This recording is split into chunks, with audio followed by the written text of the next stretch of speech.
So hello everyone, myself Ayush Pandey, third year MBBS student from Government Medical College Dehradun. So इस video में let's discuss कि अब you know 5 मई 2025 को जो है वो नीट का एग्ज़ाम है. सो अब आपको भी पता है आज अगर 22 मार्च से लेके अब 5 मई तक आपको भी पता है कितने ही दिन बचे हैं, और इन दिनों में अगर आप डिटेल में सिलेबस पढ़ने बैठते हो सो दैट्स लिटरली इम्पॉसिबल कि आप इन दिनों में डिटेल में सिलेबस लाइन टू लाइन पढ़ लो और पेपर निकाल लो. पढ़ भी लोगे तो एग्ज़ाम नहीं निकाल पाओगे, क्योंकि एमसीक्यू सॉल्व करना इज़ अ डिफरेंट स्किल.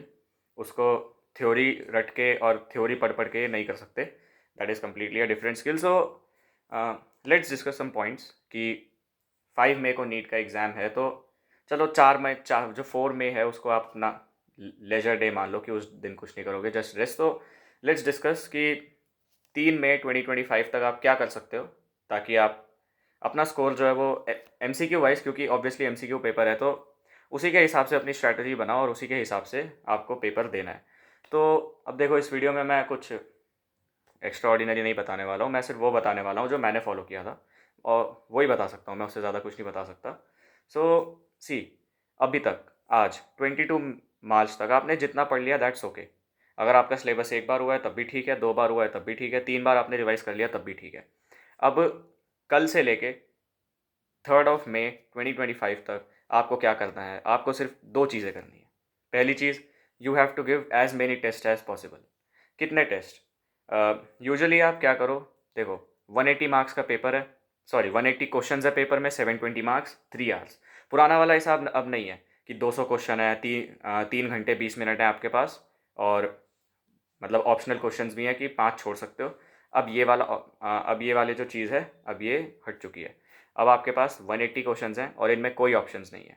आता है तो करो, नहीं गलत किया तो नेगेटिव मार्क्स. छोड़ने का ऑप्शन नहीं है कि ये छोड़ दिया अगला वाला आता है तो इन दोनों में ऑप्शन है कौन सा करना है तो अगला कर लूँ, अब ये नहीं है. तो प्रिपेयर भी आपको इस हिसाब से करना है. ये मत सोचो कि पुराने पैटर्न से प्रिपेयर करोगे फ़र्क आएगा, 5 या 10 नंबर कम आएंगे. तो देखो, आपको आज से लेके 3 मई तक अ, अपना रोज़ 3 घंटे की सिटिंग में मॉक टेस्ट, 180 क्वेश्चंस का मॉक टेस्ट देना ही देना है. और उसके बाद अपना स्कोर भी कैलकुलेट करना है. देखो, या तो कोई मतलब जो टेस्ट सीरीज़ चलती रहती है, या तो कोई टेस्ट सीरीज़ आप परचेज़ कर सकते हो, या फिर सबसे बढ़िया तो ये है जो जो लोग कोचिंग में पढ़ते हैं कि ऑफलाइन जाके टेस्ट दो, क्योंकि वहाँ पे सबसे बेस्ट माहौल आपको कोचिंग में ही मिलेगा. अगर आप कोचिंग में पढ़ते हो तो, नहीं पढ़ते हो तो ऑनलाइन भी दो, तो ऐसे दो कि 3 घंटे उठो मत अपनी जगह से, चाहे वॉशरूम हो चाहे कुछ हो, मत उठो. अपने साथ पानी की बोतल लेके बैठ बैठ जाओ, मत उठो उन 3 घंटे में. वैसे तो एग्ज़ाम सेंटर में जहाँ तक मुझे याद है पानी नहीं मिलता, बट अभी के लिए इतना कर सकते हैं. तो सिंपल है, इन 3 घंटों में मत उठो. जितने क्वेश्चंस आ रहे हैं करो. अगर छोड़ रहे हो तो बस अच्छे से छोड़ो, कि इतने भी मत छोड़ो कि भाई कट ऑफ से कमी आ जाए, या फिर मार्क्स ही ना आए कि छोड़ ही इतने दिए कि अब क्या ही फ़ायदा पेपर देने का भी. तो सिंपल है, पेपर दो और उसके बाद अपने मार्क्स, कोचिंग में पढ़ते हो तो मार्क्स मिल ही जाएंगे, आंसर की भी मिल जाएगी, वरना खुद ही कैलकुलेट करो और देखो कितने आ रहे हैं. और सिंपल है, देखो मान लो फर्स्ट डे में आपके 550 आते हैं, तो ऐसा बिल्कुल नहीं होना चाहिए कि बस 550 और 600 के बीच ही आपके मार्क्स आ रहे हैं. आपको इन्हें कंटिन्यूसली 5-10 नंबर का भी, अगर आप इन्हें बढ़ा रहे हो ना डेली 5 या 10 नंबर से भी, ट्रस्ट मी आप जो मेन एग्जाम होगा ना उसमें बहुत अच्छा करोगे. क्योंकि अगर आप डेली के 180 क्वेश्चंस, 180 एमसीक्यू सॉल्व कर रहे हो, और जितने भी ये 22 मार्च से लेके 3 मई तक जितने भी ये दिन है, पूरा पूरा का पूरा अप्रैल का महीना है आपके पास, आप 180 into number of days multiply कर लो. जितने भी आपके क्वेश्चंस आएंगे, आप खुद ही सोचो यार, लॉजिकल बात है कि कितनी प्रोबेबिलिटी है कि आपने जितने भी ये 1000, 1500 या 2000 क्वेश्चंस कर लिए, वहाँ पे जो 180 क्वेश्चंस आएंगे उसमें आपको नहीं लगता कि 170 या 160 क्वेश्चंस तो यही क्वेश्चन होंगे जो आप कर रहे हो. और वैसे भी नीट में आपको भी पता है कि प्रीवियस ईयर क्वेश्चन रिपीट होने की प्रोबेबिलिटी कितनी रहती है, और मॉक टेस्ट में भी मेजॉरिटी ऑफ द क्वेश्चन या तो प्रीवियस ईयर ही रहते हैं, या तो उन्हीं को थोड़ा मोल्ड करके दिया जाता है. तो इसीलिए मॉक टेस्ट देना बहुत इंपॉर्टेंट हो जाता है. तो देखो, अब क्या करना है, अब आपने पेपर दे दिया, आपको अपने मार्क्स पता चल गए. अब इस पेपर में जो टॉपिक्स तो आपके एकदम क्लियर थे, जिनको आपको शायद करने में 1 मिनट भी नहीं लगा हो, जिन क्वेश्चंस को याद 30 सेकंड भी नहीं लगे हो, दैट इज़ वेरी गुड. वो टॉपिक्स तो आपको बहुत अच्छे से आते हैं. उनको बस थोड़ा ऊपर से देख लो, फॉर्मूलेज हैं तो बस उन्हें थोड़ा एक बार देख लो. या फिर बायोलॉजी का कोई क्वेश्चन है, बॉटनी या zoology का, तो उसे भी बस थोड़ा ऊपर ऊपर से देख लो, थोड़े एग्जांपल्स देख लो क्या क्या थे, या फिर ये सब चीज़ें। ये तो मतलब वो टॉपिक्स हैं जो आपको क्रिस्टल क्लियर है। तो इनकी तो देखो कोई दिक्कत नहीं है। दिक्कत वो है जो क्वेश्चंस आपके गलत हो जाते हैं या जो आपको पेपर में नहीं आते, वही तो आपके वीक टॉपिक्स हैं। अब आप खुद सोचो, अगर आपको डेली में उस पेपर से 5 या 10 आपके वीक टॉपिक्स पता चल रहे हैं और आप उन्हें डेली के डेली कंप्लीट कर रहे हो, कि आपको सपोज पता चला कि आ, आपने कोई पेपर दिया और आपको पता चला कि आपका फिजिक्स में सपोज वर्क एनर्जी पावर का कोई टॉपिक वीक रह गया, या रोटेशनल मोशन का कोई टॉपिक वीक रह गया, या ग्रेविटेशन का कोई टॉपिक वीक रह गया, तो आप डेली के डेली उन जो टॉपिक्स आपको पता चले कि ये मेरे वीक थे, आप उन्हें कंप्लीट करते जाओ। तो अब आप खुद बताओ, खुद ही ये भी एक लॉजिकल चीज़ है। डेली के डेली आपको 5 या 10 टॉपिक ऐसे पता चल रहे हैं फिजिक्स से, केमिस्ट्री से और बायो से, कि ये मेरे वीक थे, और डेली के डेली आप उन्हें पढ़ रहे हो ताकि अगले पेपर में उससे क्वेश्चन आए, तो वो उसमें मुझे दोबारा दिक्कत ना हो जो पिछले पेपर में दिक्कत हुई। तो आपको नहीं लगता अगर आपको डेली 5 या 10 टॉपिक आप ऐसे कंप्लीट करते जा रहे हो, तो जितने भी टॉपिक्स आपके जो आपको पता भी नहीं थे कि ये टॉपिक भी मेरा वीक हो सकता है, लास्ट डे तक आते आते आपके सारे टॉपिक्स जो हैं वो एकदम क्रिस्टल क्लियर हो जाएंगे, और उसके बाद जब मेन एग्जाम होगा तब आपको दिक्कत आनी ही नहीं चाहिए, क्योंकि वो जो भी वो क्वेश्चन आप पेपर में टफ आने वाला था वो ऑलरेडी आप कर चुके हो अपने मॉक टेस्ट में, और उस टॉपिक को आप अपने माइंड में क्रिस्टल क्लियर बना चुके हो। तो यूजुअली क्या होता है ना, बहुत सारे लोग क्या करते हैं, जब जब जैसे जैसे लास्ट लास्ट का टाइम आता रहता है पेपर का, वो ये सोचते हैं मैं सारा का सारा सिलेबस एक बारी पूरा पढ़ लेता हूँ लाइन टू लाइन। ऐसा नहीं होता है।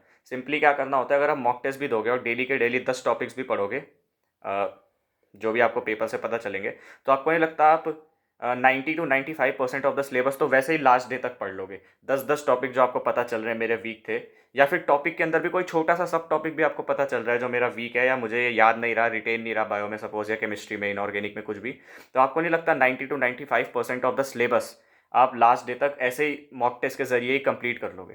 तो देखो लास्ट डे, ये जो लास्ट टाइम होता है, इसमें ज़रूरी यही होता है कि मॉक टेस्ट दो और मॉक टेस्ट के हिसाब से पढ़ो। ये नहीं कि अपने हिसाब से पढ़ो और फिर जो पढ़ा है उस हिसाब से टेस्ट दो। ऐसे करोगे तो फिर हज़ारों टॉपिक्स हैं, हज़ार मॉक टेस्ट थोड़ी दे सकते हो, या फिर मतलब 1000 टॉपिक्स हैं, हज़ारों मॉक टेस्ट दोगे, इतना टाइम तो है भी नहीं। तो सिंपल है, मॉक टेस्ट देना है, उससे टॉपिक पता चल गया ये मेरा वीक है, और उसी को फिर आगे जाके एक्सेल करना है। यही स्ट्रैटेजी होती है लास्ट टाइम पे। अब कुछ लोग ये भी सोचते हैं कि कितने मॉक टेस्ट दें, तो सिंपली है, अगर आप दिन का एक भी मॉक टेस्ट दे रहे हो तो that is more than enough. अगर आपको ऐसा लगता है कि नहीं मैंने 5 6 बार रिवाइज़ कर रखा है, तो आप दिन के 2 भी दे सकते हो। लेकिन वो तभी है जब आपकी जो प्रिपरेशन है वो अप टू द मार्क है। अगर आपकी preparation up to the mark नहीं है, सपोज आपने सिलेबस चलो 80% कंप्लीट है, बाकी नहीं है, या एक बार कंप्लीट किया है लेकिन इतनी श्योरिटी नहीं है, तो आप दिन का एक ही मॉक टेस्ट दो और उस हिसाब से ही अपना स्कोर इम्प्रूव करते रहो। क्योंकि मैंने भी बहुत सारे एग्जांपल्स देखे जो बच्चे मेरे साथ कोचिंग में आते थे, उनके स्टार्टिंग में 300 या 400 मार्क्स आते थे, लेकिन मतलब जब एकदम स्टार्टिंग में हमारे मॉक टेस्ट शुरू ही हुए थे, तो पहले मॉक टेस्ट में 300 या 350 या 250 भी आए हैं कुछ लोगों के, मतलब। और जैसे जैसे उन्होंने मॉक टेस्ट देते गए, क्योंकि ये प्रोग्रेसिव जो ये अप्रोच होती है, प्रोग्रेसिव अप्रोच होती है, आपको स्टेप बाय स्टेप जाना होता है। आप ऐसे नहीं कर सकते कि मैं बीच के 10 स्टेप स्किप करके सीधे ऊपर पहुंच जाऊं, ऐसा नहीं होता है, आपको स्टेप बाय स्टेप ही जाना होता है। तो हाँ, मैं एग्जांपल दे रहा था, जैसे उनके 250 या 300 आते थे, और ऐसे वो रोज़ मॉक टेस्ट देने आते थे, रोज़ उन्हें पता चलता था कि आंसर की देख के कि अच्छा ये गलत हुआ, ये टॉपिक मेरा वीक है, उसे पढ़ते थे।